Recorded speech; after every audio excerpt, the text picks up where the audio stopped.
평생 잊을 수 없는 너무도 서늘한 그날의 기억이 제 가슴에 깊은 모처럼 박혀 있습니다.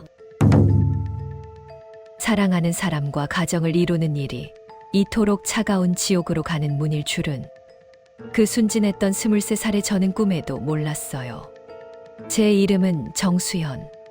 지금은 세월의 풍파를 겪은 50대 후반의 여인이지만 그때는 해맑은 23살의 새 신부였습니다.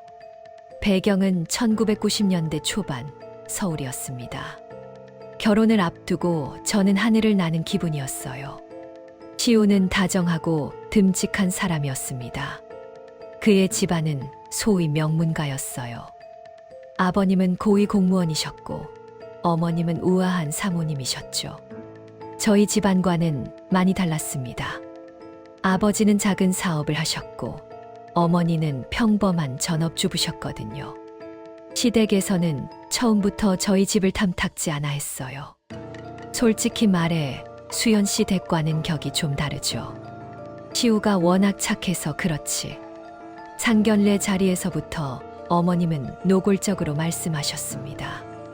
아버님은 점잖게 앉아 계셨지만 눈빛에서부터 저희를 낮춰보는 기색이 역력했어요. 어머니, 무슨 말씀을 그렇게 하세요?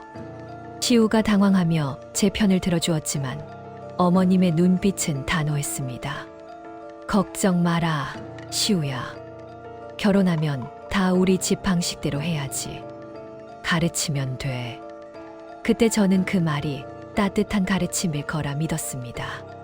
저를 고상하게 만들어주실 거라고요. 어리석었죠. 결혼 준비 내내 시댁은 저희 집을 압박했습니다. 예단, 예물, 혼수. 하나부터 10까지 트집이었어요. 저희 어머니는 딸 가진 죄인처럼 매번 굽신거리셨습니다. 명품 가방은 최소 이태리산이어야지. 국산이 뭐니? 우리 체면이 있지. 혼수는 전부 최고급 원목으로 맞춰야 한다. 시우 방에 둘 책장까지 새로 짜야지. 저희 아버지는 사업 자금을 끌어다 겨우겨우 맞췄습니다. 아버지가 한숨 쉬는 모습을 볼 때마다 마음이 아팠지만 시우에 결혼하면 다 괜찮아질 거야 라는 말만 믿었습니다. 드디어 결혼식 날이었습니다. 눈부시게 아름다운 웨딩드레스를 입고 시우의 손을 잡고 버진 로드를 걸었습니다. 행복했습니다. 적어도 그 순간까지는요. 하지만 신혼여행에서 돌아오는 순간 모든 것이 바뀌기 시작했습니다. 시댁에서의 첫 아침 식사. 아버님, 어머님, 시우의 여동생인 시누이 세이까지 모두 모였습니다. 수연아, 앉아봐. 어머님이 저를 불렀습니다. 네, 어머님. 내가 이제 우리 집 며느리가 됐으니 우리 집안의 법도를 따라야 한다. 가장 중요한 건 시우의 뒷바라지야. 너는 일을 그만두고 집안일에 전념해라. 저는 깜짝 놀랐습니다. 저는 졸업 후 겨우 취직한 직장에서 경력을 쌓고 싶었거든요. 어머님, 저 회사 일이 적성에 맞아서요. 주말에는 시댁 일에 소홀하지 않을게요. 그러자 아버님이 조용히 말씀하셨습니다. 수연아, 공무원 집안의 아내는 외부에 나돌아 다니는 게 아니란다. 남편의 명예가 곧 아내의 명예야. 조신하게 내조하는 게 너의 본분이다. 그 한마디에 제 가슴이 내려앉았습니다. 시우는 아무 말도 하지 않았어요. 그저 밥그릇만 들여다보고 있었습니다. 그날부터 저희 지옥 같은 시집살이가 시작되었습니다. 아내이자 며느리라는 이름으로 저의 모든 것이 통제당했어요. 저는 결국 회사를 그만두었습니다. 시우는 미안해했지만 조금만 참아줘. 나중에 내 힘이 생기면. 일하는 말만 할 뿐이었습니다. 시댁은 일주일에 3번 강제적인 가족 모임이 있었습니다. 아침 8시까지 시댁에 가서 아침 식사를 준비해야 했어요. 어머님은 틈만 나면 저를 가르쳤습니다. 수연아, 김치는 이렇게 써는 게 아니란다. 우리 집은 이 모양을 쓴다. 국그릇이 이게 뭐니? 이 놋그릇은 닦을 때 특별한 방법이 있어. 우리 집은 격조를 중요하게 생각하는 집안이야. 매번 격조와 법도라는 말로 저를 짓눌렀습니다. 한 번은 제가 나무를 묻히는데 간을 세게 했다고 어머님이 모두가 보는 앞에서 숟가락을 놓으셨어요. 어휴, 수연아. 내 친정에서는 이렇게 짜게 먹었니? 우리 시우 건강 생각은 안 하니? 시누이 세희는 옆에서 얄밉게 웃었습니다. 오빠, 언니는 어쩔 수 없나 봐. 환경이 달랐잖아. 가장 힘들었던 건 시우의 태도였습니다. 결혼 전 저를 지켜주겠다고 굳게 약속했던 시우는 온데간데 없었습니다. 시댁 식구들 앞에서 저는 투명 인간 취급을 당했어요. 시우는 저를 쳐다보지도 않았고 어머니의 꾸중에도 침묵으로 일관했습니다. 당신은 왜 아무 말도 안 해? 당신 엄마잖아. 당신 가족이잖아. 집에 와서 따져 물으면 시우는 짜증을 냈습니다. 엄마가 너 싫어하는 거 아니잖아. 다 너 잘 되라고 그러는 거지. 내가 중간에서 얼마나 힘든지 알아. 그냥 내가 좀 맞춰. 결혼 후 소름 돋게 달라진 시댁 식구들과 남편의 모습에 저는 깊은 배신감을 느꼈습니다. 제가 알던 다정한 시우는 어디로 갔을까요? 그저 고위공무원 집안의 아들이라는 틀 속에서 사는 나약하고 이기적인 남자만 남아 있었습니다. 시간이 흘러 첫 명절이 다가왔습니다. 결혼 후 첫 시댁 명절이었어요. 저희 친정에서는 형편이 어렵지만 딸 시집 잘 갔다고 시댁에 보낼 선물을 정성껏 준비하셨습니다. 아버지는 어렵게 구한 고급 한우 세트를, 어머니는 손수 짠 예쁜 한과를 싸주셨어요. 명절 당일 아침 일찍 시댁에 도착해 전을 부치고 음식을 장만하느라 정신이 없었습니다. 점심때가 되어서야 친정에서 보낸 선물들을 어머님께 전달할 수 있었어요. 어머님, 아버님, 저희 부모님이 정성껏 준비하셨어요. 어머님은 선물을 받아 탁자에 놓더니 힐끗 쳐다보시고는 다시 쟁반에 쌓인 전을 보셨습니다. 수연아, 너네 친정은 대체 뭘 하는 집안이니? 이런 한우 세트는 백화점에서도 비급이야. 그리고 이 한과는 며느리가 직접 만들었어야지. 친정에서 해온 걸 뭘 자랑이라고 내놔? 어머님의 말투는 차가웠습니다. 제 가슴이 쿵하고 내려앉았습니다. 어머님, 어머니가 저 생각해서 새벽부터 만드신 거예요. 됐다. 됐다. 성의는 고맙다만 우리 집안 사람들은 이런 거 안 먹는다. 저기 뒤에 쌓아둬라. 그 뒤에 쌓아두라는 말은 벌이라는 말이나 다름없었습니다. 멸시였습니다. 노골적인 저희 집안 무시였어요. 시우는 여전히 조용했습니다. 저는 억지로 눈물을 삼켰습니다.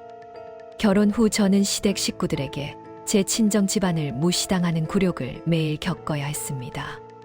그들의 고위공무원이라는 타이틀 앞에서 저희 부모님은 그저 작고 초라한 사람들이었던 거죠. 명절이 끝나고 집에 돌아와 저는 시우에게 폭발했습니다. 당신은 어떻게 그래? 엄마가 우리 부모님 무시하는데 왜 아무 말도 안 해? 당신 눈에는 우리 부모님이 그렇게 우습게 보여.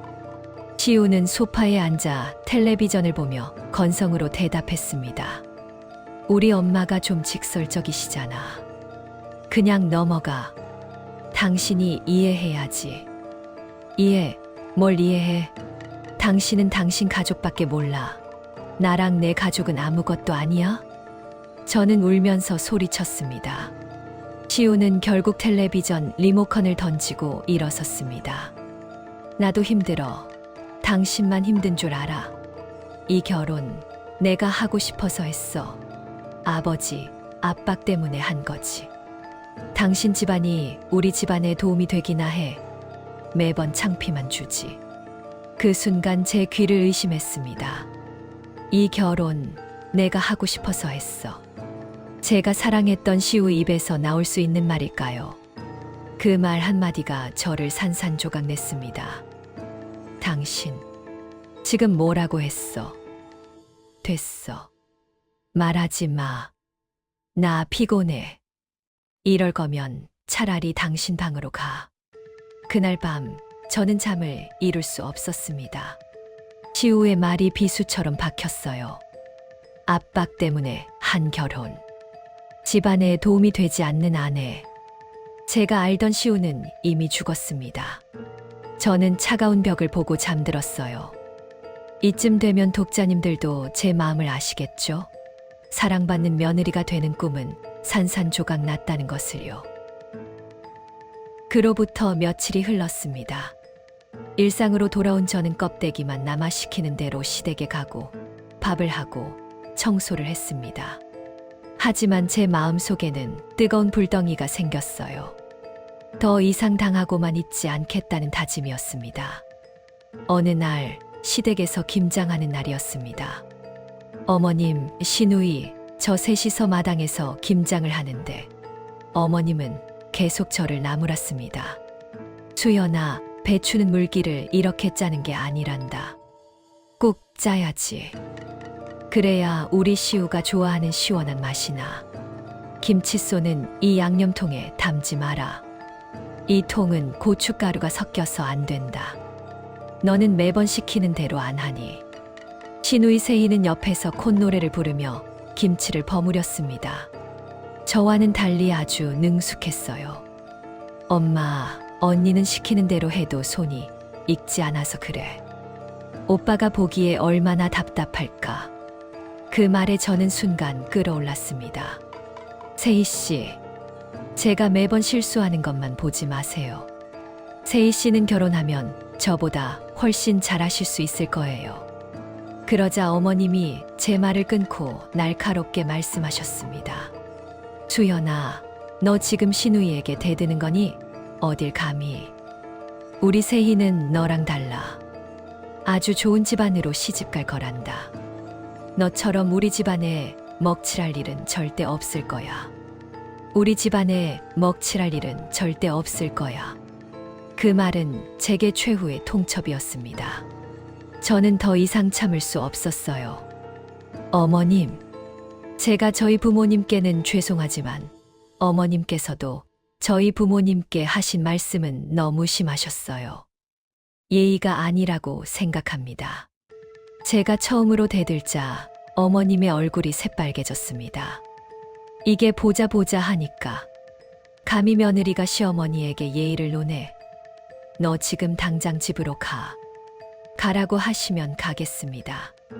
저는 마당에 놓인 앞치마를 벗어 던지고 그대로 시댁 문을 나섰습니다.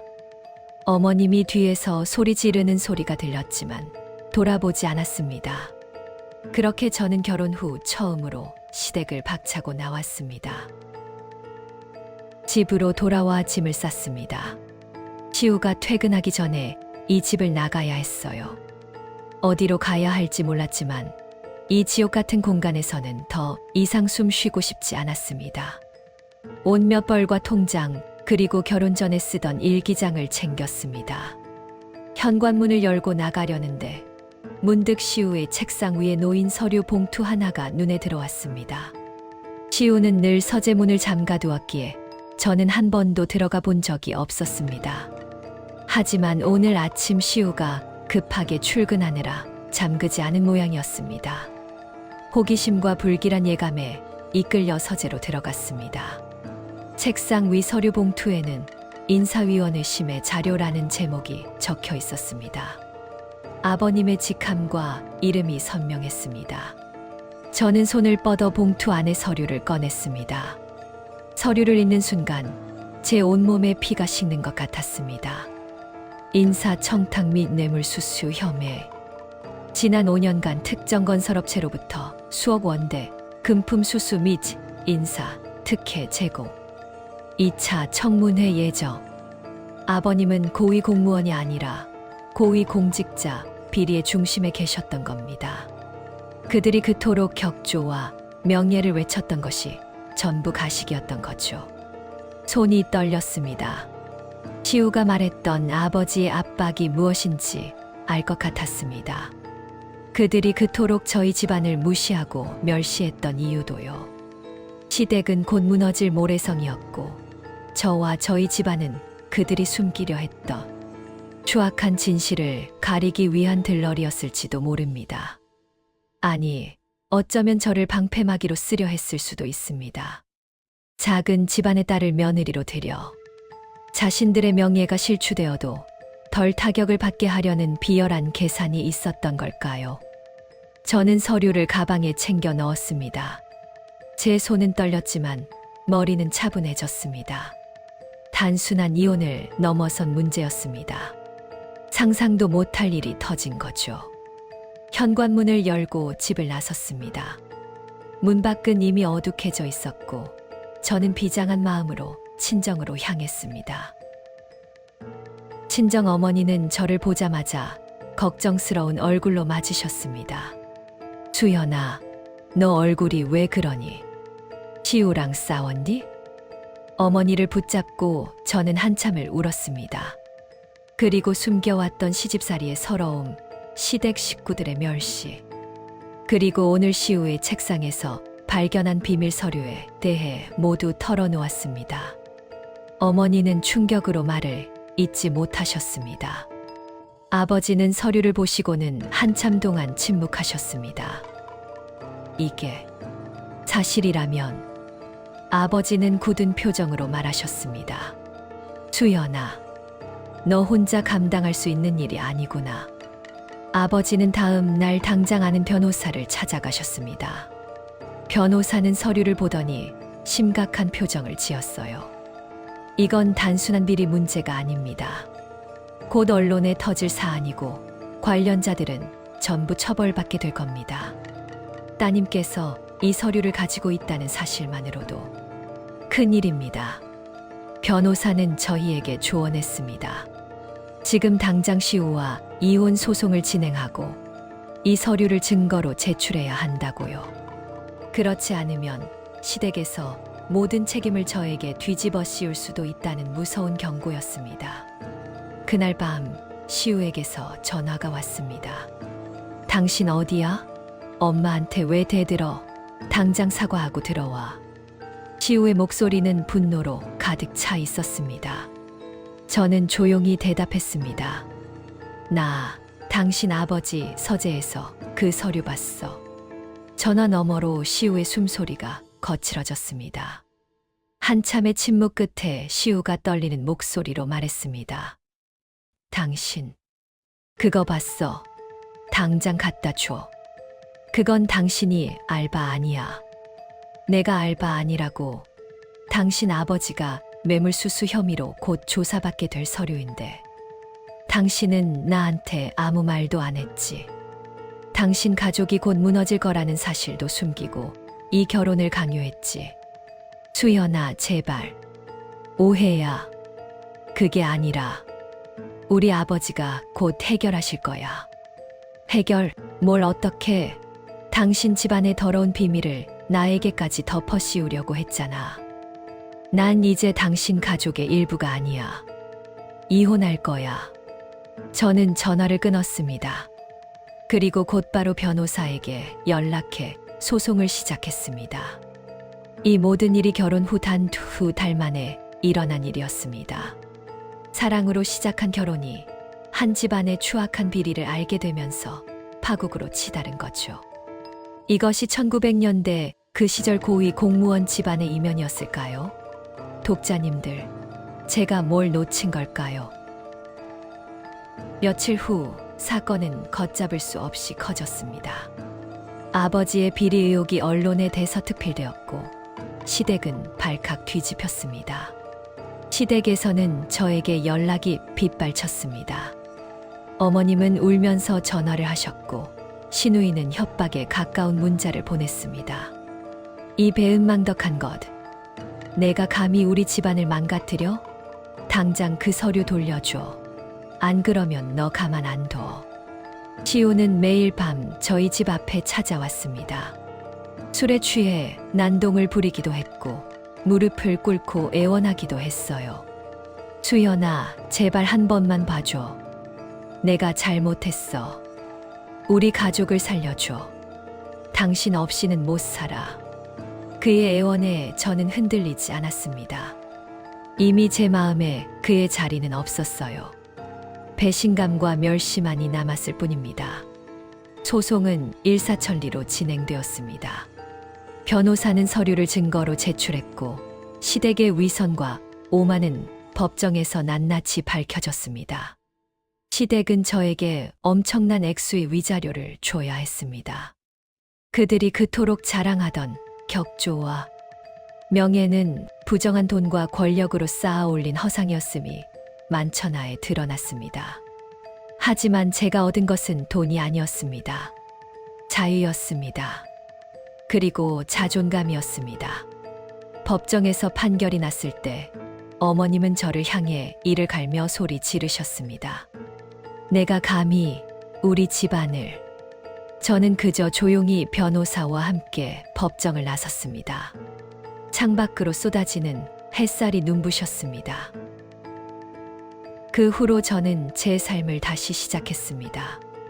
부모님께는 죄송하지만 이 모든 일을 겪으면서 저는 강해졌습니다. 이혼 후 저는 다시 취직을 했어요. 예전에 다녔던 회사로 돌아가지는 못했지만 작은 무역회사에 경리직으로 들어갔습니다. 다시 일하는 기쁨은 저를 살게 했습니다.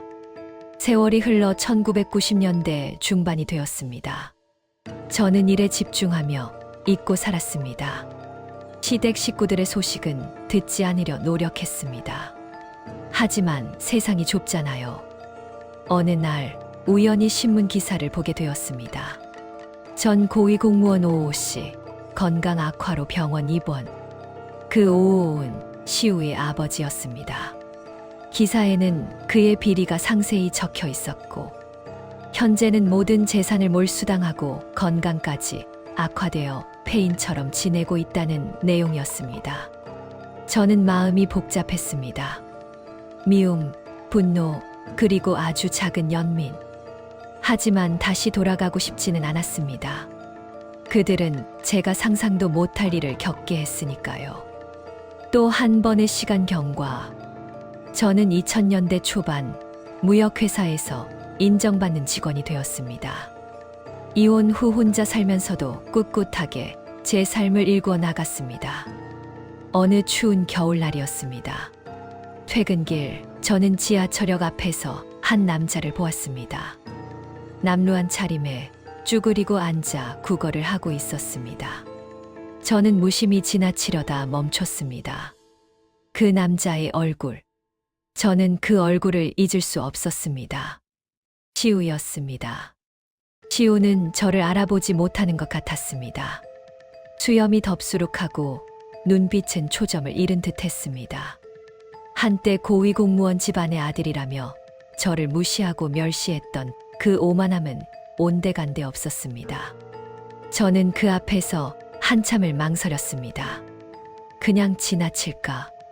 하지만 제 발이 움직이지 않았습니다. 조용히 지갑에서 10,000원짜리 한 장을 꺼냈습니다. 그리고 시우의 앞에 놓인 깡통에 넣어주었습니다. 짤랑 하고 동전 소리가 났습니다. 그 소리에 시우가 고개를 들었습니다. 그리고 저를 보았습니다. 그의 눈빛이 순간 흔들렸습니다. 수연, 수연이니?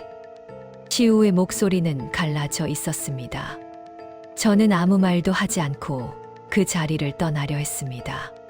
수연아, 잠깐만, 나 좀 봐. 시우가 제 팔을 붙잡았습니다.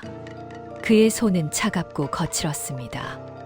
당신 덕분에, 당신 아버지 비리가 터지고, 우리 집은 완전히 망했어. 엄마는 충격으로 쓰러지셨고, 세희는 외국으로 도망갔어. 나는 이렇게 됐어. 그는 울면서 말했습니다. 저는 그의 손을 뿌리쳤습니다. 당신은 왜 내가 그 서류를 봤을 때 아무 말도 안 했니? 왜 나한테 진실을 숨겼니? 당신 아버지의 명예를 지키려고 우리 집안을 희생시키려고 했잖아. 미안해. 정말 미안해. 그때는 내가 너무 어렸고 아버지 말씀이 전부인 줄 알았어. 이제 와서 그 말이 무슨 소용이야. 당신은 나한테 배신을 했어. 나는 당신 가족의 위선과 오만에 내 인생의 가장 소중한 시간을 낭비했어. 이제 당신 인생은 당신이 책임져. 저는 단호하게 말했습니다. 더 이상 그에게 미련이나 연민은 없었습니다. 남은 건 차가운 현실뿐이었죠. 시우는 주저앉아 통곡했습니다. 저는 그의 등을 돌아서서 걸어갔습니다. 차가운 겨울 바람이 제 옷깃을 스쳤지만 제 마음은 따뜻했습니다. 저는 제 인생의 주도권을 되찾았으니까요. 시우의 집안은 그들이 그토록 자랑하던 오만함과 위선 때문에 무너졌습니다. 고위 공무원 집안이라는 타이틀 뒤에 숨겨진 추악한 진실이 밝혀지면서 그들의 삶은 상상도 못할 비극으로 끝이 난 것입니다. 이것이 제 23살 불운한 결혼이 제게 남긴 마지막 교훈이었습니다. 진실은 언제나 승리하고 위선은 반드시 무너진다는 것을요. 지하철역 계단을 오르는 제 발걸음은 가벼웠습니다. 저는 이제 혼자가 아니었습니다. 제가 쌓아 올린 단단한 삶이 저와 함께 있었으니까요. 그날 이후 저는 다시는 시우를 보지 못했습니다. 그날 지하철역 앞에서 시우를 마지막으로 본 후 저는 마음에 남은 마지막 찌꺼기까지 모두 털어냈습니다. 연민도 분노도 이제는 더 이상 제 감정의 영역이 아니었습니다. 그저 과거의 잔해일 뿐이었죠. 저는 그날 이후 더욱 일에 몰두했습니다. 2000년대 초반 세상은 빠르게 변하고 있었고 저는 그 변화 속에서 저를 단단하게 세워야 했습니다. 회사를 마치고 집에 돌아와도 저는 쉬지 않았어요. 외국어 학원에 다니고 컴퓨터 활용 능력을 익혔습니다. 결혼 생활 동안 잃어버린 시간과 경력을 다시 쌓아 올리기 위해 스스로를 채찍질했습니다. 수연 씨, 정말 대단해요. 퇴근 후에 그렇게 공부하기 쉽지 않은데 직장 동료들이 칭찬할 때마다 저는 속으로 다짐했습니다. 다시는 누구에게도 어떤 상황에도 휘둘리지 않겠다고요. 제게는 더 이상 결혼이라는 울타리가 필요하지 않았습니다. 저는 제 힘으로 살고 제 힘으로 성공하고 싶었습니다. 그로부터 몇 해가 더 흘렀습니다. 2000년대 중반 저는 다니던 무역회사에서 과장으로 승진했습니다. 이혼 후 10년 가까이 오직 일에만 매진한 결과였습니다. 제 이름 석자를 단단하게 걸고 사회생활을 해나가는 기쁨은 그 어떤 사랑의 감정보다 달콤하고 보람찼습니다. 그때 제게는 큰 힘이 되어준 사람이 있었습니다. 바로 강태호 부장이었습니다. 저보다 7살 위였고 회사 내에서는 냉철한 일꾼으로 통했습니다. 부하 직원들에게는 엄격했지만 공과 사가 분명하고 실력 있는 사람에게는 기회를 주는 멋진 상사였습니다. 저는 강 부장님 밑에서 많은 것을 배웠습니다. 그는 제가 이혼녀라는 사실에 대해 단 한 번도 색안경을 끼고 보지 않았습니다. 오직 제 능력과 열정만을 평가했습니다. 정 과장, 이번 중국 수출건은 자네가 맡게. 자네라면 충분히 해낼 수 있어. 그의 신뢰는 제게 날개가 되어 주었습니다. 저는 밤낮 없이 일했고 마침내 그 프로젝트를 성공적으로 이끌었습니다. 프로젝트가 끝난 후 강 부장님은 저에게 저녁 식사를 제안했습니다. 단순한 회식이 아닌 단둘이 갖는 저녁 식사였습니다. 정 과장, 축하해. 덕분에 회사 실적이 많이 올랐네. 오늘 저녁은 내가 쏘지. 강 부장님과 둘이 앉아 저녁을 먹는 것은 처음이었습니다. 조용한 한정식집이었습니다. 술은 하지 않고 따뜻한 차만 마셨습니다. 정 과장은 참 강한 사람 같아. 강 부장님이 조용히 말했습니다. 제가요? 그냥 열심히 살았을 뿐이에요. 아니, 열심히 사는 것과 강한 것은 달라. 나는 정 과장의 눈빛에서 절대 꺾이지 않는 무언가를 봤어. 아마 힘든 시간을 겪었겠지. 순간 제 가슴이 뭉클해졌습니다. 저의 외로운 투쟁을 누군가 알아주는 것 같아서요. 부장님은 저에게 큰 힘이 되어주셨어요. 힘이라니, 난 그저 능력 있는 직원을 제대로 쓴 것뿐이야. 강 부장님은 미소를 지었습니다. 그의 미소는 왠지 모르게 쓸쓸해 보였습니다. 그도 저처럼 혼자만의 고독한 시간을 겪었을까요? 그날 이후 우리는 일 외에도 개인적인 대화를 조금씩 나누기 시작했습니다. 강 부장님은 미혼이었습니다. 40이 넘은 나이에도 결혼하지 않은 이유에 대해 물어본 적이 있었습니다. 결혼. 글쎄, 인연이 없었겠지. 아니, 어쩌면 인연을 일부러 피했는지도 모르지. 그의 대답은 모호했습니다. 하지만 저는 묻지 않았습니다. 사람에게는 각자 혼자 간직하고 싶은 과거가 있다는 것을 저는 너무 잘 알고 있었으니까요. 시간은 다시 흘러 2000년대 후반이 되었습니다. 저는 차장으로 승진했습니다. 그리고 강태호 부장님과는 여전히 좋은 관계를 유지하고 있었습니다. 주말에는 함께 박물관에 가거나 조용한 카페에서 커피를 마시며 이야기를 나누는 사이가 되었습니다. 어느 날 강 부장님이 저에게 조심스럽게 물었습니다. 수연 씨, 혹시 나랑 만나볼 생각 없나? 수연 씨라는 호칭에 저는 깜짝 놀랐습니다. 회사에서는 늘 정 차장이었거든요. 그의 진심 어린 고백에 제 심장이 오랜만에 두근거렸습니다.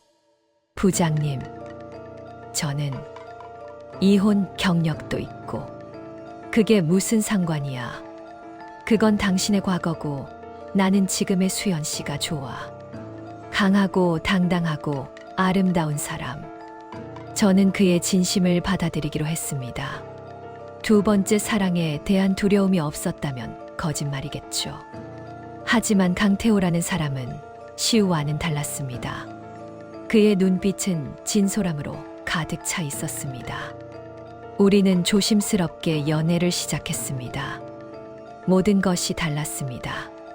시우와의 연애가 맹목적인 젊은 날의 불꽃이었다면 강태호와의 연애는 서로를 이해하고 존중하는 편안함이었습니다. 하지만 강태호에게는 여전히 풀리지 않는 수수께끼가 있었습니다. 그는 자신의 가족이나 과거에 대해 이야기하는 것을 극도로 꺼렸습니다. 저의 이혼 이야기는 편하게 들었지만 정작 자신의 이야기는 하지 않았습니다. 태호 씨는 부모님께 인사 안 드려도 돼요? 제가 물을 때마다 그는 미소를 지으며 화제를 돌렸습니다. 부모님은 지방에 계셔서 자주 뵙기 힘들어. 나중에, 아주 나중에 기회가 되면 인사시켜 줄게. 저는 그의 사생활을 존중해 주기로 했습니다. 그에게도 저처럼 상처를 드러내고 싶지 않은 과거가 있으리라 짐작했습니다. 누구에게나 아픈 구석은 있기 마련이니까요. 독자님들도 그런 경험 있으시죠?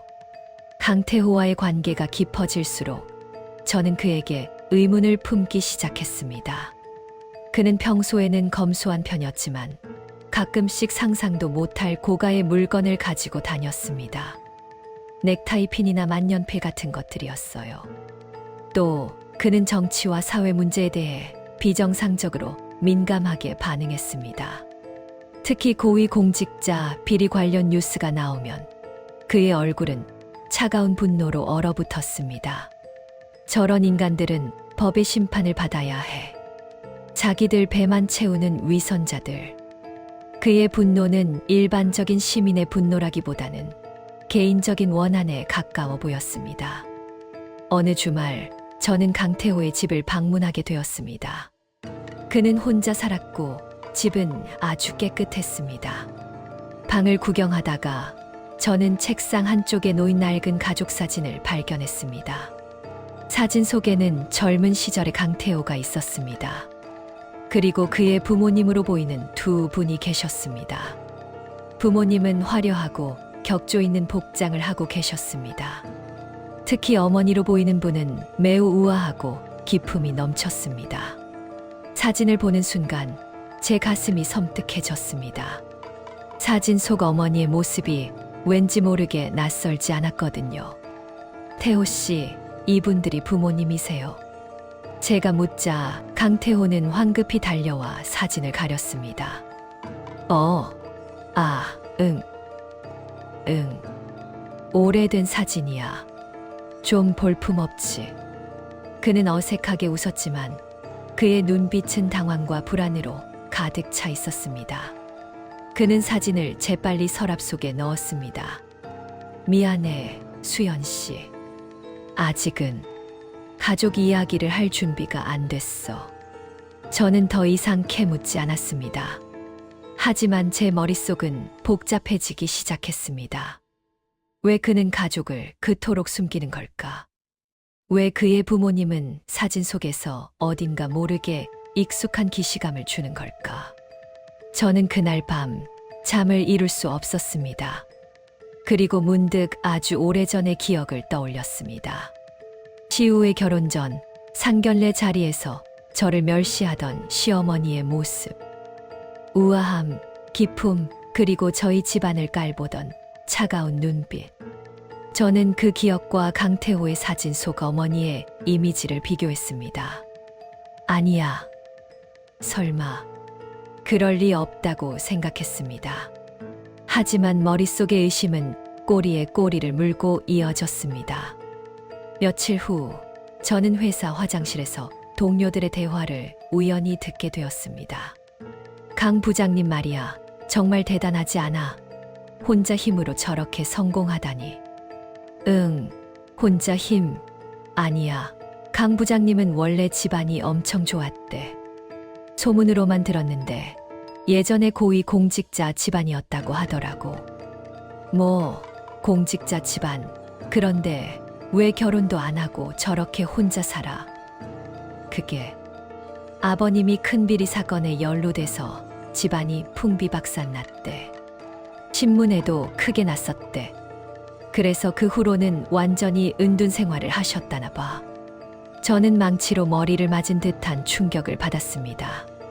고위 공직자 집안, 큰 비리 사건, 풍비박산. 이 모든 단어들이 제 과거의 악몽을 떠오르게 했습니다. 제 전 시댁과 너무나도 소름 돋게 겹치는 이야기였습니다. 저는 숨을 참고 화장실 칸에 숨어 있었습니다. 동료들의 대화는 계속 이어졌습니다. 그래서 강 부장님이 그렇게 자기 사생활을 숨기는 거구나. 트라우마가 됐나 봐. 그러게. 그런데 그 집안 아들이었다니. 완전 드라마네. 저는 머리가 아파왔습니다. 강태호. 그의 성姓이 강 씨였습니다. 제 전 시댁 식구들의 성은 강이 아니었습니다. 오 씨였죠. 시우의 성은 오였습니다. 안심했습니다. 아니구나. 우연이구나. 세상에 그런 비슷한 아픔을 겪는 사람이 한두 명이겠냐고요.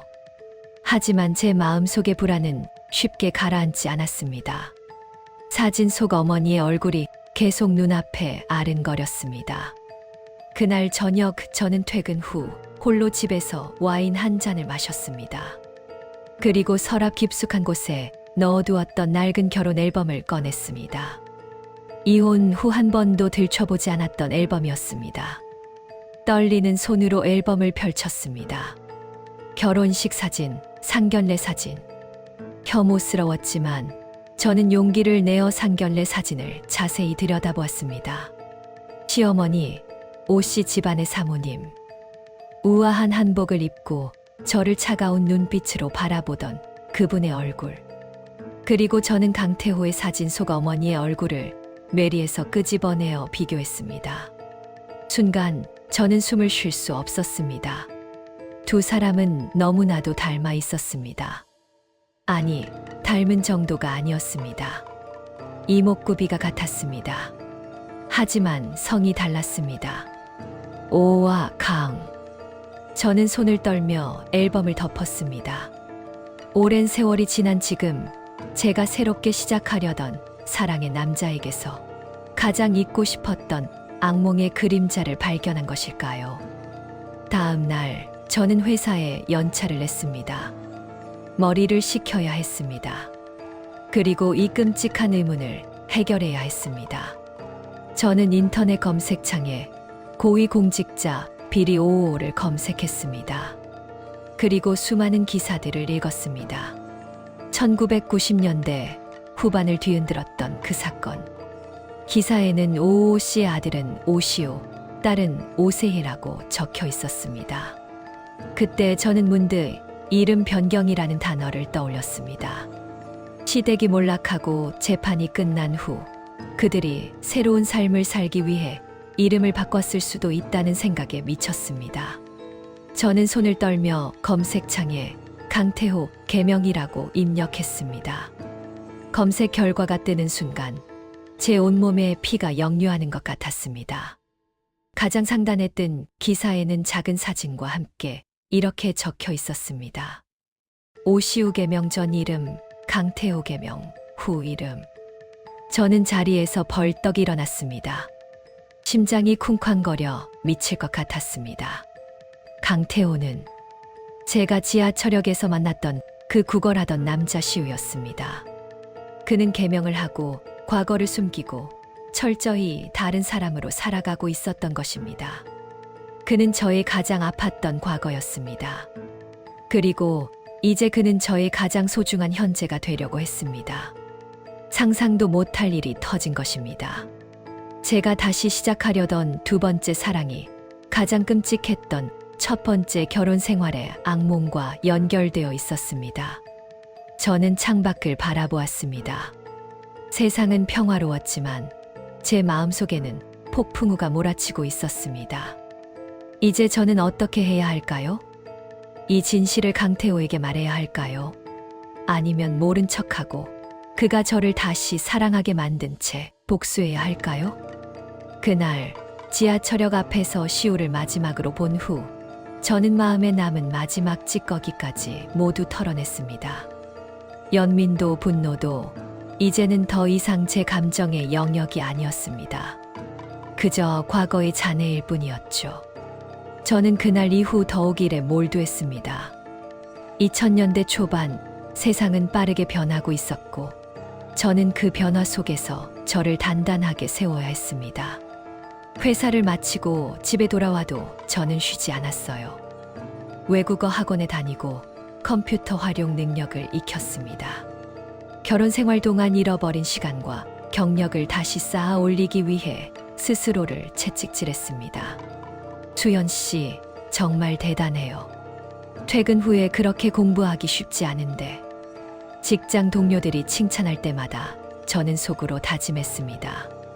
다시는 누구에게도 어떤 상황에도 휘둘리지 않겠다고요. 제게는 더 이상 결혼이라는 울타리가 필요하지 않았습니다. 저는 제 힘으로 살고 제 힘으로 성공하고 싶었습니다. 그로부터 몇 해가 더 흘렀습니다. 2000년대 중반 저는 다니던 무역회사에서 과장으로 승진했습니다. 이혼 후 10년 가까이 오직 일에만 매진한 결과였습니다. 제 이름 석자를 단단하게 걸고 사회생활을 해나가는 기쁨은 그 어떤 사랑의 감정보다 달콤하고 보람찼습니다. 그때 제게는 큰 힘이 되어준 사람이 있었습니다. 바로 강태호 부장이었습니다. 저보다 7살 위였고 회사 내에서는 냉철한 일꾼으로 통했습니다. 부하 직원들에게는 엄격했지만 공과 사가 분명하고 실력 있는 사람에게는 기회를 주는 멋진 상사였습니다. 저는 강 부장님 밑에서 많은 것을 배웠습니다.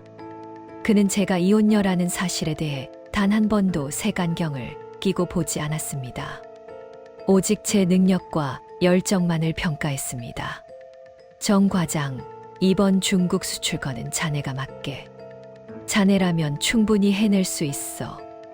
그의 신뢰는 제게 날개가 되어 주었습니다. 저는 밤낮 없이 일했고 마침내 그 프로젝트를 성공적으로 이끌었습니다.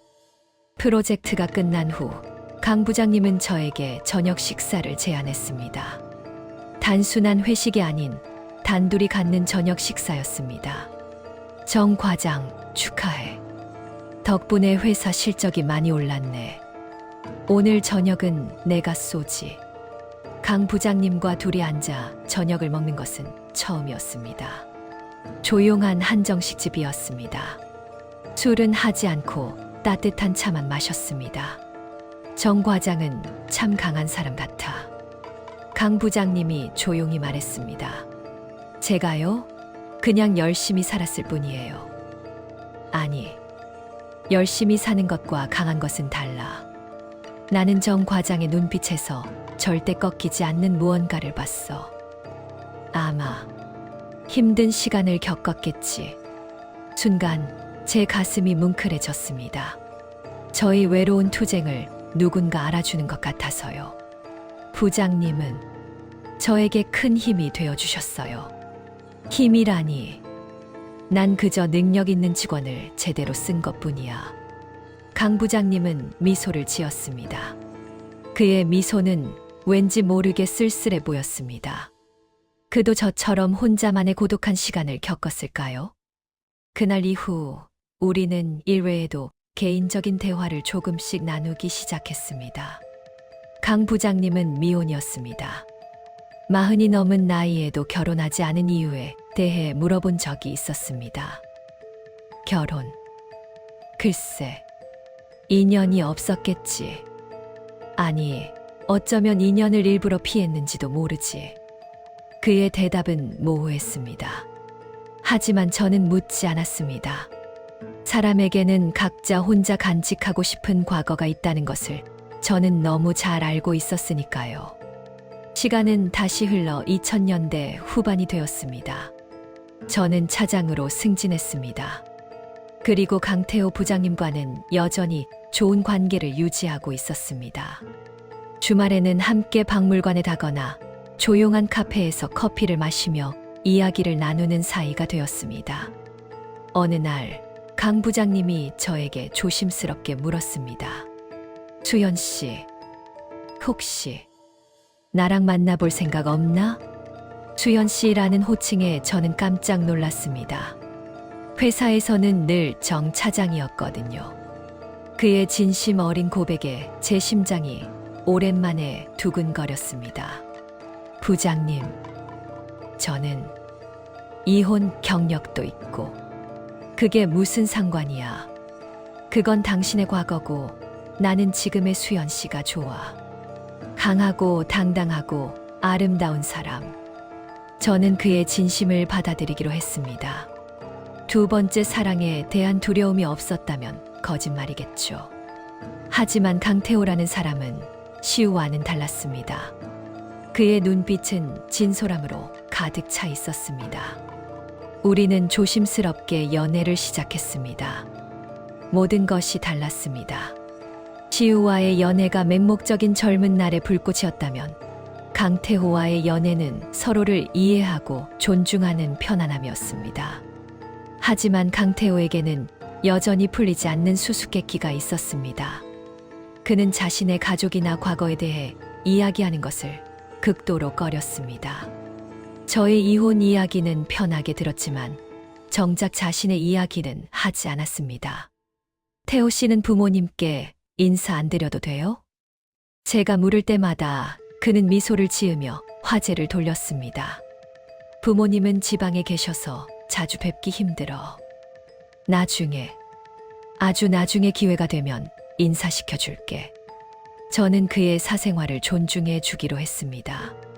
그에게도 저처럼 상처를 드러내고 싶지 않은 과거가 있으리라 짐작했습니다. 누구에게나 아픈 구석은 있기 마련이니까요. 독자님들도 그런 경험 있으시죠? 강태호와의 관계가 깊어질수록 저는 그에게 의문을 품기 시작했습니다. 그는 평소에는 검소한 편이었지만 가끔씩 상상도 못할 고가의 물건을 가지고 다녔습니다. 넥타이 핀이나 만년필 같은 것들이었어요. 또 그는 정치와 사회 문제에 대해 비정상적으로 민감하게 반응했습니다. 특히 고위 공직자 비리 관련 뉴스가 나오면 그의 얼굴은 차가운 분노로 얼어붙었습니다. 저런 인간들은 법의 심판을 받아야 해. 자기들 배만 채우는 위선자들. 그의 분노는 일반적인 시민의 분노라기보다는 개인적인 원한에 가까워 보였습니다. 어느 주말 저는 강태호의 집을 방문하게 되었습니다.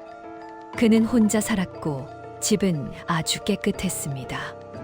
방을 구경하다가 저는 책상 한쪽에 놓인 낡은 가족 사진을 발견했습니다. 사진 속에는 젊은 시절의 강태호가 있었습니다. 그리고 그의 부모님으로 보이는 두 분이 계셨습니다. 부모님은 화려하고 격조 있는 복장을 하고 계셨습니다. 특히 어머니로 보이는 분은 매우 우아하고 기품이 넘쳤습니다. 사진을 보는 순간 제 가슴이 섬뜩해졌습니다. 사진 속 어머니의 모습이 왠지 모르게 낯설지 않았거든요. 태호 씨, 이분들이 부모님이세요? 제가 묻자 강태호는 황급히 달려와 사진을 가렸습니다. 응. 오래된 사진이야. 좀 볼품없지. 그는 어색하게 웃었지만 그의 눈빛은 당황과 불안으로 가득 차 있었습니다. 그는 사진을 재빨리 서랍 속에 넣었습니다. 미안해, 수연 씨. 아직은 가족 이야기를 할 준비가 안 됐어. 저는 더 이상 캐묻지 않았습니다. 하지만 제 머릿속은 복잡해지기 시작했습니다.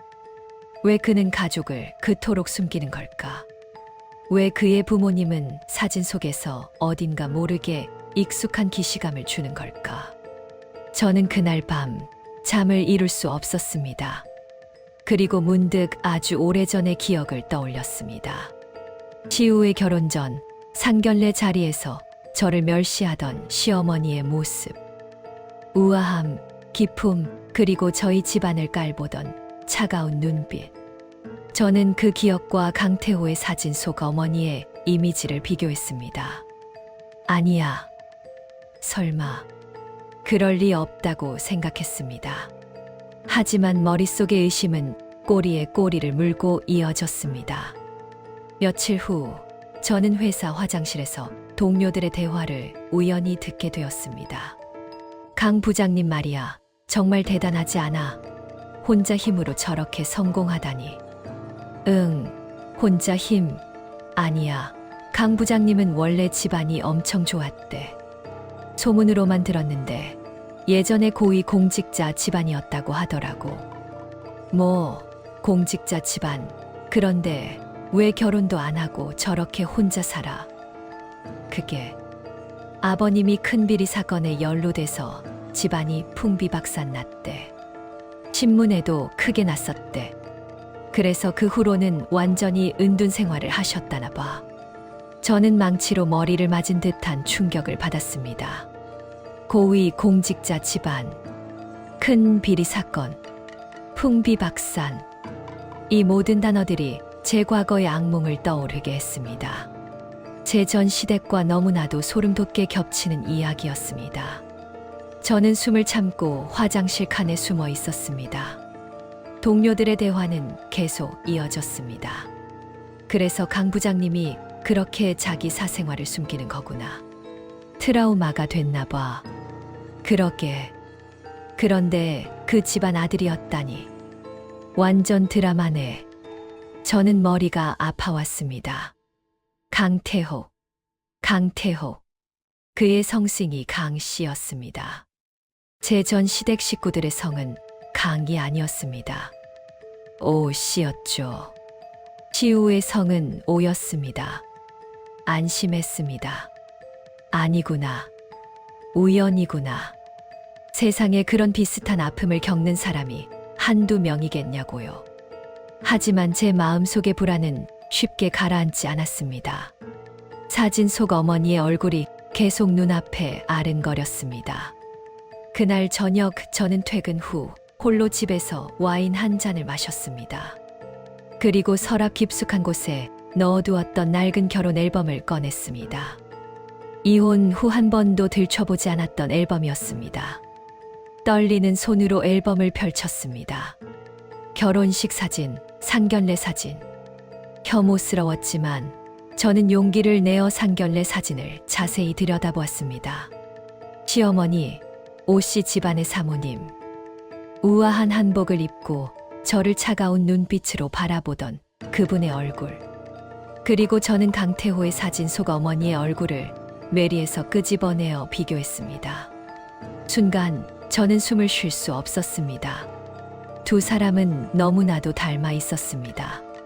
아니, 닮은 정도가 아니었습니다. 이목구비가 같았습니다. 하지만 성이 달랐습니다. 오와 강. 저는 손을 떨며 앨범을 덮었습니다. 오랜 세월이 지난 지금 제가 새롭게 시작하려던 사랑의 남자에게서 가장 잊고 싶었던 악몽의 그림자를 발견한 것일까요? 다음 날 저는 회사에 연차를 냈습니다. 머리를 식혀야 했습니다. 그리고 이 끔찍한 의문을 해결해야 했습니다. 저는 인터넷 검색창에 고위공직자 비리 555를 검색했습니다. 그리고 수많은 기사들을 읽었습니다. 1990년대 후반을 뒤흔들었던 그 사건. 기사에는 555 씨의 아들은 오시오, 딸은 오세희라고 적혀 있었습니다. 그때 저는 문득 이름 변경이라는 단어를 떠올렸습니다. 시댁이 몰락하고 재판이 끝난 후 그들이 새로운 삶을 살기 위해 이름을 바꿨을 수도 있다는 생각에 미쳤습니다. 저는 손을 떨며 검색창에 강태호 개명이라고 입력했습니다. 검색 결과가 뜨는 순간 제 온몸에 피가 역류하는 것 같았습니다. 가장 상단에 뜬 기사에는 작은 사진과 함께 이렇게 적혀 있었습니다. 오시우 개명 전 이름, 강태호 개명 후 이름. 저는 자리에서 벌떡 일어났습니다. 심장이 쿵쾅거려 미칠 것 같았습니다. 강태호는 제가 지하철역에서 만났던 그 구걸하던 남자 시우였습니다. 그는 개명을 하고 과거를 숨기고 철저히 다른 사람으로 살아가고 있었던 것입니다.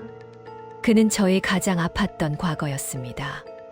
그리고 이제 그는 저의 가장 소중한 현재가 되려고 했습니다. 상상도 못할 일이 터진 것입니다. 제가 다시 시작하려던 두 번째 사랑이 가장 끔찍했던 첫 번째 결혼 생활의 악몽과 연결되어 있었습니다. 저는 창밖을 바라보았습니다. 세상은 평화로웠지만 제 마음속에는 폭풍우가 몰아치고 있었습니다. 이제 저는 어떻게 해야 할까요? 이 진실을 강태호에게 말해야 할까요? 아니면 모른 척하고 그가 저를 다시 사랑하게 만든 채 복수해야 할까요? Find the truth. 새로운 이니셜 KTH와 함께 새겨진 그 세 단어가 저를 끊임없이 맴돌았습니다. 이것은 시우의 사랑 고백일까요? 아니면 숨겨진 구원의 요청일까요? 저는 그날 밤 돋보기를 들고 반지 안쪽의 각인을 수백 번 들여다봤습니다. 만약 그가 저에게 복수하려 했다면 굳이 개명한 이름으로 반지를 새로 새기고 저에게 진실을 찾으라는 수수께끼를 던질 이유가 없었습니다. 그는 저에게 무언가를 알리려 하고 있었습니다. 그렇다면 시우가 숨긴 진실은 무엇일까요? 저희가 이혼하게 된 비리 사건의 전말, 아니면 몰락한 그의 가족과 관련된 또 다른 비밀? 저는 반지를 목걸이 줄에 꿰어 옷 속에 숨겼습니다. 이제 저는 사랑하는 연인이 아니라 탐정이 되어야 했습니다. 10년 만에 다시 만난 전 남편의 삶 속으로 은밀히 잠입해야 했습니다. 이쯤 되면 인생이 짠 드라마 같다는 생각이 들었습니다. 독자님들도 제 심정을 이해하시겠죠. 다음 날 저는 시우에게 아무 일도 없었다는 듯이 행동했습니다. 시우는 저를 보자마자 다정하게 안아주었습니다. 어젯밤에 잘 들어갔어. 나는 당신 생각에 잠을 설쳤어. 저는 미소를 지었지만 그의 눈빛을 의심의 필터로 걸러보았습니다. 그의 눈빛은 간절했습니다. 아니, 불안했습니다. 마치 제가 언제 폭탄을 터뜨릴지 몰라 조마조마하는 사람 같았습니다.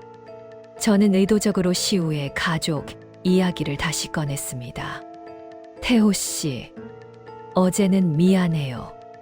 너무 깊이 물었죠. 하지만 태호 씨의 아픔을 공유하고 싶었어요. 특히 어머니는 어떻게 되셨어요? 많이 편찮으셨다고. 시우는 잠시 멈칫했습니다. 그리고는 제 손을 잡았습니다.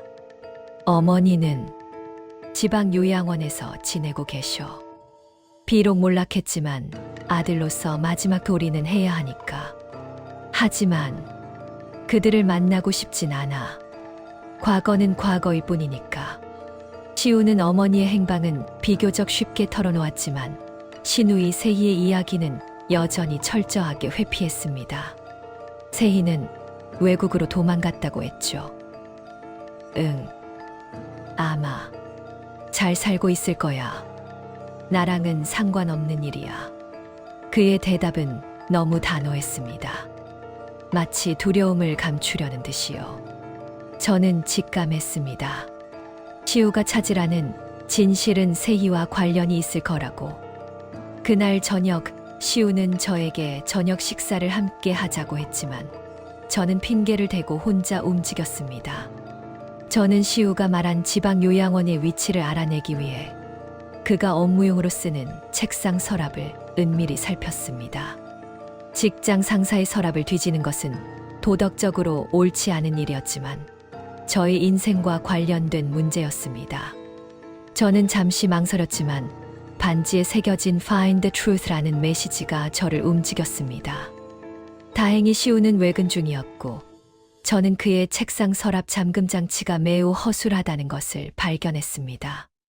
서랍 속에는 평범한 사무용품들이 있었지만 가장 깊숙한 곳에서 낡은 종이 한 장을 발견했습니다.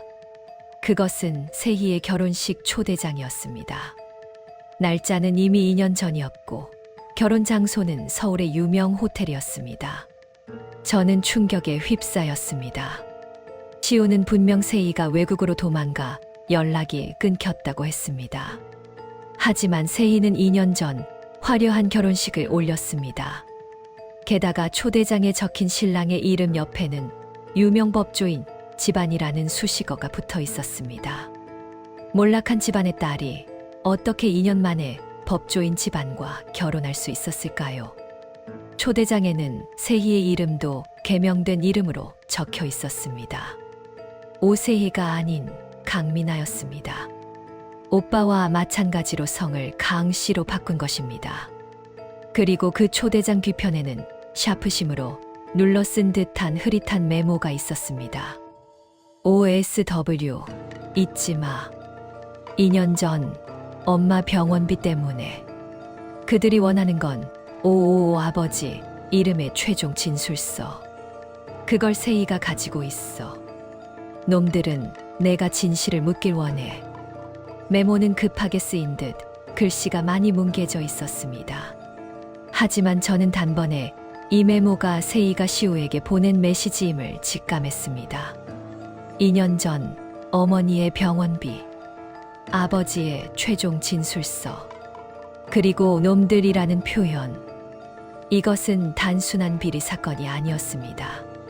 누군가 시우의 아버지를 희생양으로 만들고 더 큰 진실을 덮으려 했다는 뜻이었습니다. 그리고 그 최종 진술서를 신우이 세희, 아니 강민아가 가지고 있었습니다. 시우는 세희의 결혼을 숨긴 것이 아니라 강민아라는 이름으로 새 삶을 사는 세희를 보호하고 있었던 것입니다. 그리고 그 놈들은 강민아를 통해 시우를 압박하고 있을 가능성이 높았습니다.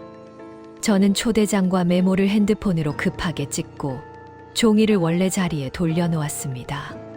심장이 터질 것 같았어요. 제가 알던 시우는 나약하고 이기적인 남자였습니다. 하지만 지금의 시우는 몰락한 가족을 지키기 위해 과거를 숨기고 개명까지 한 채 위험한 싸움을 하고 있는 것처럼 보였습니다. 그는 놈들에게서 저를 지키기 위해 혹은 저에게 도움을 요청하기 위해 다시 접근한 것일까요? 그날 오후 저는 회사 근처의 한적한 카페에서 강민아 세희의 결혼식에 관련된 정보를 검색했습니다. 신랑의 집안은 대한그룹 법무팀 고문을 지낸 거물급 변호사였습니다. 그들은 법과 권력을 모두 가진 집안이었습니다. 그 놈들이 바로 세희의 시댁일 가능성이 매우 높았습니다. 그들이 세희의 결혼을 빌미로 시우를 압박하고 아버지의 최종 진술서를 묻어버리려 했을 겁니다. 그렇다면 시우가 저에게 Find the Truth라고 메시지를 보낸 것은 저의 도움이 필요해서였을까요? 제가 10년 전 그의 집안을 무너뜨리는데 결정적인 역할을 했듯이 이제는 진실을 세상에 드러내는 역할을 해주기를 바란 걸까요? 저는 혼란스러웠습니다. 분노했던 오시우에게 연민을 느끼는 것도 모자라 이제는 그를 도와줘야 한다는 의무감마저 들었으니까요. 다음 날 저는 시우에게 아무렇지 않게 웃으며 말했습니다. 태호 씨, 오늘 퇴근하고 우리 집에서 와인 한잔 할까요? 할 이야기가 있어요. 시우의 눈이 반짝였습니다. 그는 드디어 제가 자신을 온전히 받아들였다고 생각한 것 같았습니다. 수연 씨, 정말 고마워요. 내가 얼마나 이 순간을 기다렸는지 몰라. 그의 기뻐하는 표정을 보면서 저는 더욱 냉정한 가면을 써야 했습니다. 퇴근 후 저는 시우를 집으로 초대했습니다. 집은 조용했고 우리는 마주 앉았습니다. 시우는 행복해 보였습니다. 수연 씨, 솔직히 말할게요. 나는 당신을 다시 만난 순간부터 알았어. 당신이 내 인생의 마지막 구원이라는 것을. 나는 당신에게 모든 것을 솔직하게 말하고 싶었어. 시우는 고백하듯 말했지만 저는 그의 말 속에서 진실을 캐낼 단서를 찾고 있었습니다. 태호 씨, 사실 나는 당신이 개명하기 전 이름도 알고 있었어요. 그리고 당신 아버지의 비리 사건이 얼마나 복잡했는지도요. 제가 의도적으로 복잡했다는 단어를 쓰자 시우의 얼굴색이 변했습니다. 그의 손이 미세하게 떨렸습니다. 수연 씨, 대체 뭘? 나는 당신 아버지의 비리 사건이 단순한 뇌물수수 사건이 아닐 수도 있다고 생각해요. 혹시 더 큰 윗선이 개입된 건가요? 그래서 당신 아버지가 희생양이 된 거고요.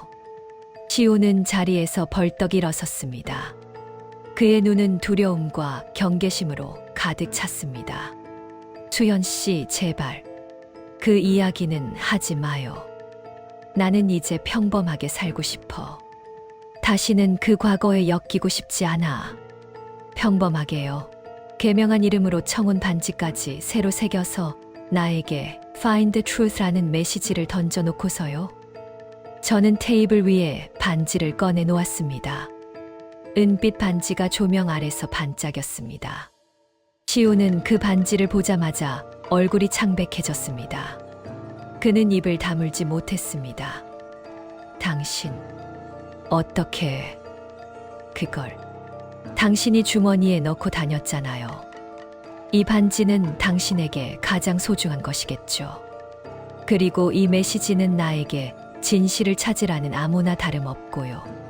시우는 망연자실한 표정으로 저를 바라보았습니다. 그는 더 이상 연기할 수 없다는 것을 깨달은 것 같았습니다. 그때 갑자기 현관문 밖에서 낯선 인기척이 들렸습니다. 수연 씨, 문 열어봐요. 나예요. 문 밖에서 들려온 목소리. 그것은 시우가 그토록 숨기려 했던 시누이 강민아 세희의 목소리였습니다. 시우는 경악하며 소리쳤습니다. 세희야, 너 여기 어떻게 알았어? 가, 당장 돌아가. 저는 숨을 죽이고 시우를 바라보았습니다. 그는 두려움에 떨고 있었습니다. 세희가 왜 하필 이 시간에 이 장소에 나타난 것일까요? 시우가 저에게 진실을 말하려던 순간, 혹은 우리가 진실에 가까워지려던 순간, 그녀가 방해자로 나타난 것입니다. 강민아는 문을 계속해서 두드렸습니다. 오빠, 문 열어. 나 큰일 났어. 그들이 내 뒤를 쫓고 있어. 현관문 밖에서 들려오는 강민아, 즉 세희의 절규는 제 아파트의 조용한 복도를 찢는 듯 했습니다. 시우는 공포에 질린 표정으로 저와 문을 번갈아 봤습니다. 그는 10년 전에 나약한 오시우로 돌아간 듯 온몸을 떨고 있었습니다. 수연 씨, 안 돼. 절대 문 열면 안 돼. 당신까지 엮일 수 있어. 시우는 저를 막으려 했지만 저는 이미 현관으로 다가가고 있었습니다. 제가 그에게 Find the Truth 하는 메시지를 받았다면 이제는 진실을 마주할 때였습니다. 더 이상 외면할 수 없었습니다. 게다가 그들이 쫓고 있다는 말은 이 모든 사건이 단순히 몰락한 집안의 문제가 아니라 현재 진행형의 위협임을 뜻했습니다. 강태호 씨, 당신이 Find the Truth라고 했잖아요. 진실은 저 문 뒤에 있어요. 저는 시우를 밀쳐내고 현관문의 잠금 장치를 풀었습니다. 문이 열리자 세희가 숨을 헐떡이며 쓰러지듯 안으로 들어왔습니다. 겉옷은 흙먼지로 더러워져 있었고 화려했던 옷차림은 흐트러져 있었습니다. 그녀의 눈은 극도의 공포에 질려 있었습니다. 오빠, 나 좀 살려줘. 나 따라왔어. 저기. 저 차. 세희는 창밖을 가리켰습니다. 저는 그녀를 급히 안으로 밀어넣고 문을 잠갔습니다. 방금 전까지 따뜻했던 거실은 순식간에 얼어붙은 밀실이 되었습니다. 시우는 세희를 보자마자 달려가 붙잡았습니다. 세희야, 도대체 무슨 일이야? 내가 왜 여기 왔어? 연락하지 말랬잖아. 오빠, 이제 어떡해? 진술서 때문에. 그들이 내 결혼 생활까지 다 망쳤어. 이혼당했단 말이야. 세희는 통곡하며 시우의 품에 매달렸습니다. 저는 이들의 극적인 재회를 보면서도 냉정함을 잃지 않으려 노력했습니다. 이 모든 소동의 중심에 아버지의 최종 진술서가 있다는 것을 알았기 때문입니다. 저는 세희의 손을 잡고 그녀를 소파에 앉혔습니다. 그리고 차분하게 물었습니다. 세희 씨, 진정하고 말해봐요. 그들이 누구예요? 왜 쫓기는 거예요? 그리고 아버지의 최종 진술서가 뭐기에 당신의 결혼까지 망가뜨린 거죠. 세희는 제 얼굴을 올려다봤습니다. 10년 전 저를 멸시하던 오만했던 신우의 모습은 완전히 사라지고 겁에 질린 가여운 여자만 남아 있었습니다. 언니가 어떻게? 나 오시우 씨의 전처 정수연이에요. 그리고 지금 당신 오빠는 나한테 강태호라는 이름으로 접근했어. 당신들이 숨긴 모든 진실을 이제 내가 알아야겠어요. 세희는 눈을 크게 떴습니다.